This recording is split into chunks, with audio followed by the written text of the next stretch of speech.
Alright, so here's the way I pack wheel bearings. If you're older, or have been in cars, or have something that's not using a hub where you still have to press the bearings and stuff in the rotor.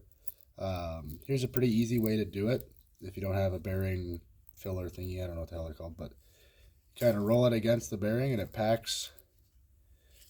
Once you start getting grease to come out between the rollers itself, you know that side's pretty well done.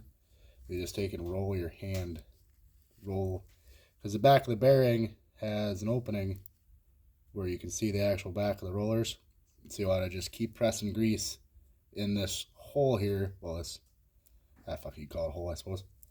But you just keep rolling grease in there until you start getting it to come out between the sides of the bearing rollers here.